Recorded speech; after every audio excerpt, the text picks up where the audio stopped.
लक्ष्मी सबसे ज्यादा प्रसन्न कौन से दिन होती है? जम के बोलिए जरा।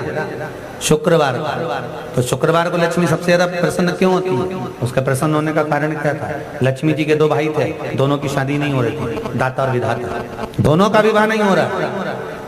और दाता विधाता के लिए लक्ष्मी बड़ी परेशान थी, रोज नारायण से कहती थी प्रभु कुछ कृपा करिए, दाता विधाता का विवाह नहीं हो रहा, उम्र होती चली जा रही, इनका कुछ करिए प्रभु, आप नारायण आप कुछ तो कर सकते हो। भगवान नारायण ने तब लक्ष्मी से कहा एक काम करो, बेलपत्री के पेड़ के नीचे बैठकर लक्ष्मी तुम अनुष्ठान करो तुम्हारे भाइयों के विवाह के लिए। इसलिए आज भी हमारे हिंदू धर्म की रीति है कि बेलपत्री के पेड़ के नीचे शाम के समय लक्ष्मी का वासा होता है। इसलिए लोग इस बेलपत्री के पेड़ के नीचे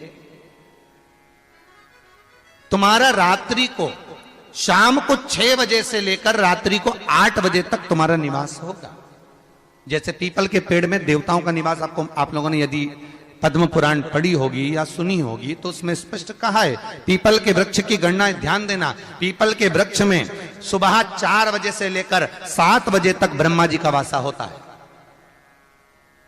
पीपल के वृक्ष में सुबह 7 बजे तक ब्रह्मा जी का वासा, 7 बजे से लेकर 10:30 बजे तक पीपल के वृक्ष में भगवान विष्णु का वासा होता है। कितनी बजे तक? 10:30। 10:30 से लेकर 11:30 12 बजे तक पीपल के वृक्ष में पितरों का वासा होता है। इसलिए हमारे यहाँ पितरों को श्राद्ध पक्ष में जो भोजन कराया जाता है वो 10:30 से 12 के बीच में कराया जाता है। 12 बजे के बाद पीपल के वृक्ष में दोपहर के 1:30 बजे तक आहूतों का वासा रहता है। आहूत कौन? जो गर्भ में शांत हो गए, जो कुंवारी अवस्था में शांत हो गए, जो जन्म लेने के बाद उनका विवाह नहीं हुआ और शांत हो गए, उन आहूतों का वासा उस पीपल के वृक्ष में दोपहर में 1:30 बजे तक रहता है। उसके बाद में प्रेतों का वासा चालू होता है। इसलिए दोपहर के समय पीपल के पेड़ की परिक्रमा नहीं होती। फिर शाम को 4 बजे से 7 बजे तक पीपल के वृक्ष में शंकर जी का वासा होता है। इसलिए शाम के समय पीपल की परिक्रमा नहीं होती। 7 बजे के बाद में पीपल के वृक्ष में रात्रि को 9 बजे तक कुबेर का वासा होता है। फिर 9 बजे के बाद में प्रेतवास चालू होता है पीपल के वृक्ष में।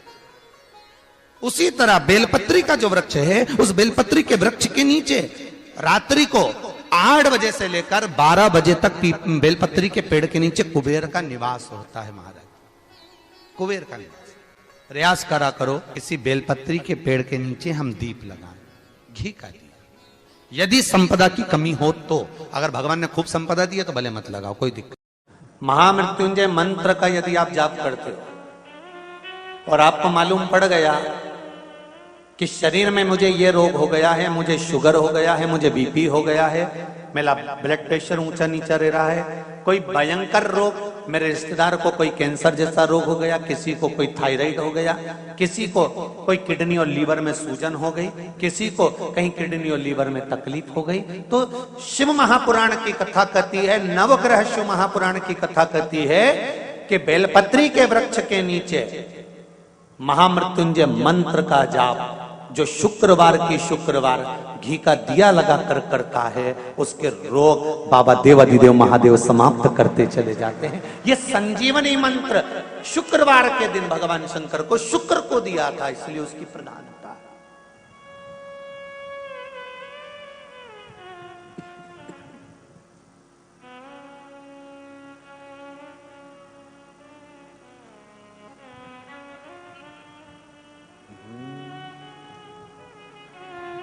ये वो संजीवनी मंत्र। शुक्रवार के दिन बेलपत्री के वृक्ष के नीचे बैठकर घृत का दिया लगाकर शरीर में जो रोग है उसका स्मरण कर कर शंकर जी से विनय कर कर, हे भोलेनाथ, आपने शुक्र देवता को संजीवनी मंत्र दिया है, तो क्या आप मेरे को वो मंत्र प्रदान नहीं करोगे? मेरे रोग, मेरी बीमारी, मेरे दुख को आप नहीं हरोगे? शिव से कहो, ये शरीर आपने दिया है और भजन करने के लिए दिया है, स्मरण करने के लिए दिया है, कीर्तन करने के लिए दिया है, तो संभालोगे भी आप। और बेलपत्री की ओर मुख कर कर घी का दिया लगाकर महामृत्युंजय मंत्र का स्मरण कर लेने पर धीरे धीरे धीरे धीरे धीरे धीरे वो रोग समाप्ति की ओर आता चले जाता है। शंकर भगवान को तुलसी नहीं चढ़ती, केवल एक बैकुंठ चतुर्दशी के दिन चढ़ती है, वो भी रात्रि के समय पर 12 से 4 के बीच में। पर शंकर भगवान को तुलसी नहीं चढ़ती। पर पद्म पुराण कहती है कि शंकर भगवान के मंदिर के बाहर जो तुलसी का वृंद लगाया जाता है, शिव जी के मंदिर के बाहर जो तुलसी का पौधा लगा रहता है या लगाया जाता है, उस तुलसी के पौधे में जितनी मंजरियां लगती हैं, उस मंजरियों में जितने दाने लगते हैं, उतने दाने गिन लिए जाएं और उतने समय का बैकुंठ का वास उस मनुष्य को प्राप्त हो जाता है हमारा मृत्यु के बाद। कितना विचित्र बात है, शंकर को तुलसी नहीं चढ़ती, पर शंकर के दरवाजे के बाहर शिव के द्वार पर जो तुलसी का पौधा लगा है, किसी ने लगाया है, किसी ने रोपित करा है, उस पौधे में जितनी मंजरियां लगी हैं, उस मंजरियों में जितने दाने लगे हैं, उस दाने जितने हैं उसको काउंट करा जाए, उसके बराबर उतने ही 1000 वर्षों तक उस जीवात्मा को बैकुंठ का वास मिलता है। क्यों? उसकी कथा भी यहां पर वर्णन है। जब भगवान विष्णु सामने शंकर के बैठे थे और भगवान शिव ने जब सत्यनारायण नाम रख दिया था, तब भगवान विष्णु शिव से कहते हैं नारायण,